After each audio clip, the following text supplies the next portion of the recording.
சென்னை வண்ணாரப்பேட்டையில் உதவும் கைகள் அறக்கட்டளை மற்றும் திணை நிலவாசிகள் சார்பில் ரா நல்லக்கண்ணுவின் திருவுருவச் சிலை திறந்து வைக்கப்பட்டிருக்கிறது. கூடுதல் தகவல்களை தருகிறார் செய்தியாளர் லாவண்யா. லாவண்யா, இப்ப இந்த சிலை திறப்பு விழாவில் யாரெல்லாம் பங்கேற்றிருக்கிறார்கள்? இது குறித்த விவரங்கள் என்ன? வணக்கம். இன்று வண்ணாரப்பேட்டையில் நல்லக்கண்ணு அவர்களினுடைய திருவுருவ சிலையானது திறந்து வைக்கப்படுகிறது. குறிப்பாக இந்திய கம்யூனிஸ்ட் கட்சியினுடைய முதுபெரும் தலைவர்களில் ஒருவராக இருந்தவர் இரா நல்லக்கண்ணு. தகைசால் தமிழர் போன்ற பல்வேறு விருதுகளை அவர் பெற்றிருக்கிறார்.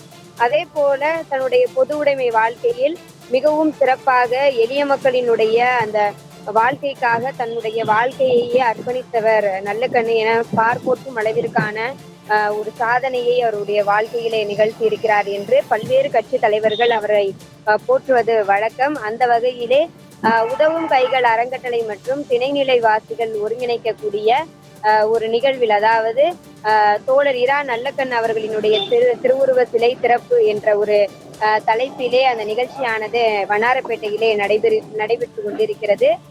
இந்த நிகழ்ச்சியை பொறுத்தவரை எதிர்கட்சி தலைவர் உதயநிதி ஸ்டாலின் இந்த நூலை வெளியிடுகிறார். அதாவது அம்மாச்சி கற்பனையினுடைய முதல் ஆசிரியர் என்ற ஒரு நூலை வெளியிடுகிறார்.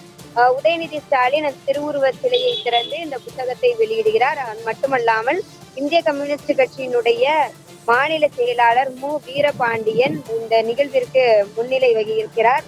அதே போல சிறப்பு அழைப்பாளர்களாக சட்டமன்ற முன்னாள் உறுப்பினர் ஆர்த்தி சேகர், அதே போல நாடாளுமன்ற உறுப்பினர் கலாநிதி வீராசாமி, அதே போல சட்டமன்ற முன்னாள் உறுப்பினர் ஜே எபினேசன் முதலானவர்கள் இந்த நிகழ்வில் கலந்திருக்கிறார்கள்.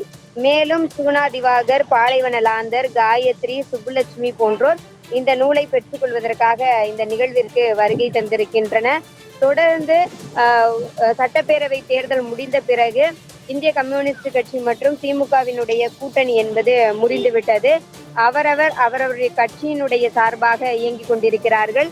இந்த வகையிலே இன்று இருபெரும் தலைவர்களுமே இன்று சந்திக்கக்கூடிய அந்த காட்சிகளை நம்மால் பார்க்க முடிகிறது.